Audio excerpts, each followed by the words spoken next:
नमस्कार। Field marshal Sam मनकशा का एक स्टेटमेंट आपको जरूर याद होगा। उन्होंने कहा था कि अगर कोई व्यक्ति आपको यह कहता है कि वो मरने से नहीं डरता, या तो वो व्यक्ति झूठा है या गोरखा है।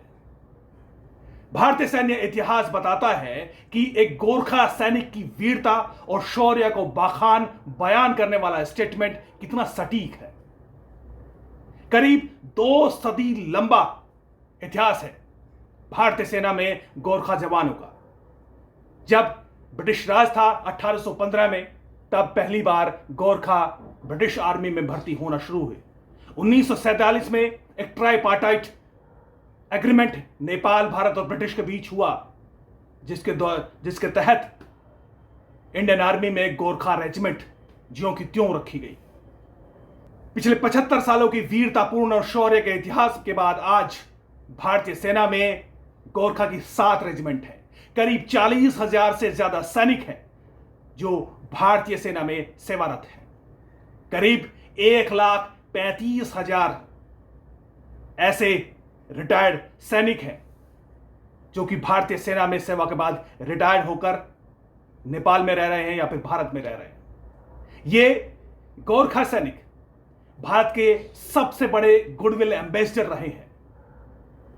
भारत और नेपाल के बीच जो भाईचारे और जो घनिष्ठ संबंध है, उनको बेहतर बनाने के लिए नेपाल के ग्रामीण क्षेत्र में भारतीय सेना में भर्ती होना गर्व का विषय माना जाता है। और अगर हम इकोनॉमी के लिहाज से देखें, उस लिहाज से भी भारतीय सेना में गोरखा सैनिकों को भर्ती होना एक बड़ी चीज माना जाता है नेपाल में, क्योंकि जितना नेपाल की सेना का कुल बजट है, उससे कहीं ज्यादा बजट भारतीय सेना में गोरखा सैनिकों पर खर्च किया जाता है। और करीब करीब जितना एक सैनिक नेपाल में प्रतिवर्ष आय एक सैनिक करता है, उससे 2.5 गुना ज्यादा आय एक भारतीय सेना में एक गोरखा सैनिक की होती है। तो हर लिहाज से गोरखा सैनिक के लिए भारतीय सेना एक वो गौरवान्वित, वो गर्व का विषय रहा है, वो क्षण रहा है जिसके लिए एक गोरखा कभी पीछे नहीं हटा। पिछले जितने भी युद्ध हुए, 1962 का युद्ध हो, 1971 का युद्ध हो, 1999 का युद्ध हो, कारगिल युद्ध हो, हमेशा गोरखा सैनिक भारतीय सेना में रहते हुए भारतीय जवानों के साथ कंधे से कंधा मिलाते हुए दुश्मनों के दांत खट्टे करते आए हैं। लेकिन आज एक बड़ा चर्चा का विषय बना हुआ है कि क्या यही गोरखा सैनिक आगे से कभी भारतीय सेना में भर्ती नहीं होंगे? क्या उससे भी बड़ा चिंता का विषय यह है कि क्या अब गोरखा सैनिक चीन की आर्मी यानी पीएलए में भर्ती होंगे? यह चर्चा पिछले कई दिनों से भारतीय मीडिया में छाई हुई है। इसको लेकर ऐसी एक थ्रेड को कांग्रेस नेता शशि थरूर ने भी ट्वीट किया और चिंता जताई और भारत के विदेश मंत्रालय से जवाब भी मांगा।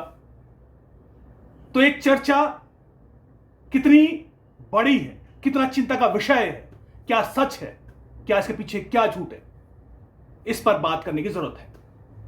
दरअसल यह चर्चा इन दिनों तब मजबूत हुई जब हाल ही में अगस्त 2022 में जब भारत में भारतीय सेना में अग्निवीर योजना की शुरुआत हुई।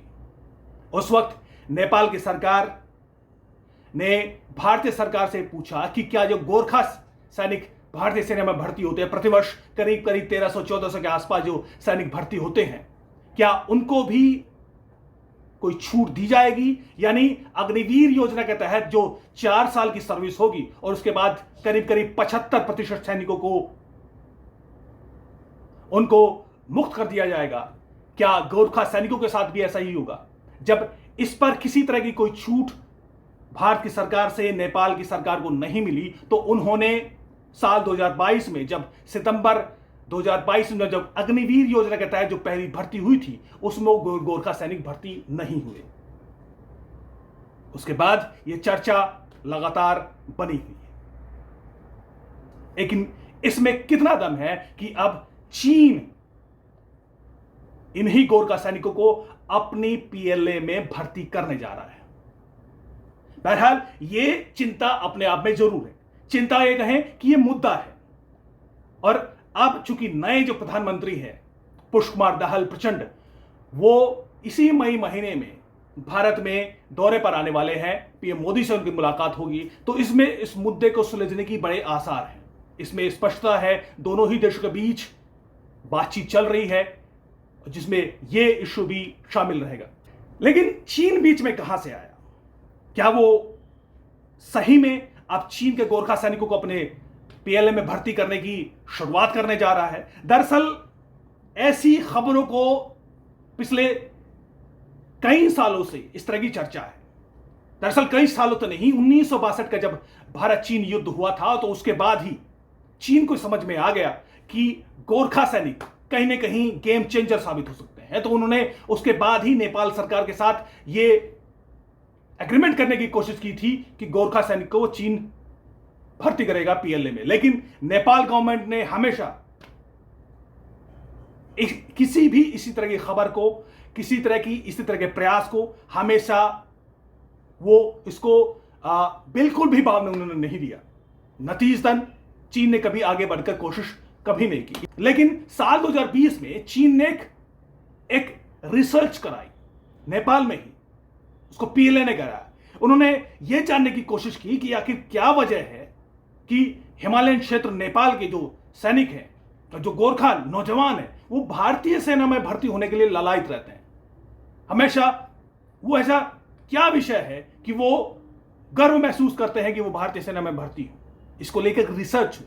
जब ये रिसर्च मीडिया में आई तो उस पर चर्चा होनी शुरू हुई कि क्या पीएलए गोरखा जवानों को अपनी सेना में भी भर्ती करना चाहती है, ऐसी स्टडी कराने के बाद उससे ज्यादा बेहतर ऑफर देकर। बहरहाल ये कोई ऐसा विषय नहीं है कि ऐसा संभव नहीं हो सकता है, यकीनन हो सकता है। क्योंकि जैसे मैंने कहा कि साल 2015-16 के बाद जब communist party of Nepal UML यानी यूनिफाइड मार्क्सिस्ट लेनिस्ट के नेता केपी शर्मा ओली जब प्रधानमंत्री बने, वो चीन के बेहद करीब माने जाते हैं। उन्होंने 15-16 के बीच 10-11 महीने सरकार उनकी रही थी।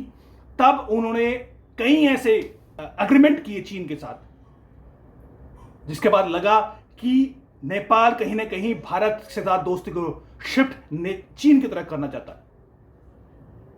निश्चित तौर पर भारत की चिंता का विषय था। उसमें एक बड़ा मुआहदा यह था कि चीन ने करीब करीब 7 से 8 अपने पोर्ट नेपाल को उनका एक्सेस दे दिया था। नेपाल अपने चीन के पोर्ट के जरिए एक्सपोर्ट इंपोर्ट कर सकता था। यह कब हुआ? 2016 में, जब केपी शर्मा ओली चीन के दौरे पर गए थे। एक बड़ा एक तरह से टैक्टिकल शिफ्ट था नेपाल का चीन की तरफ।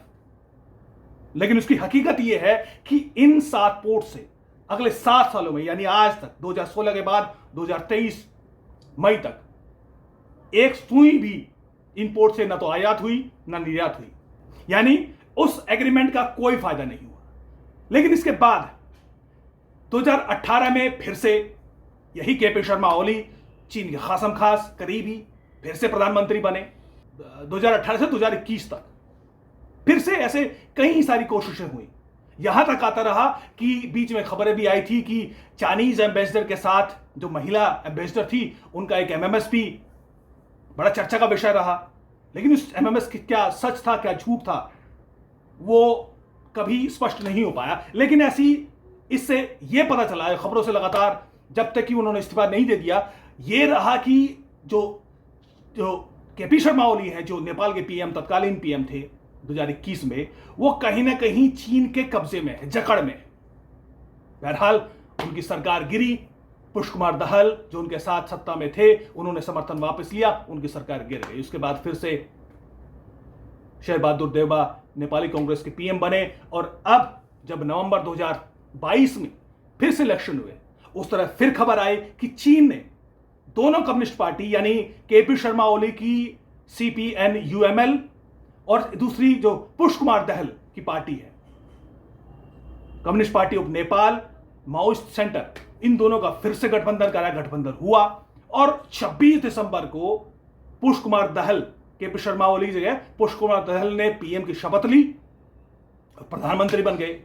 और केपी शर्मा ओली ने पीछे से बैक सीट से उनको समर्थन देना शुरू हुआ।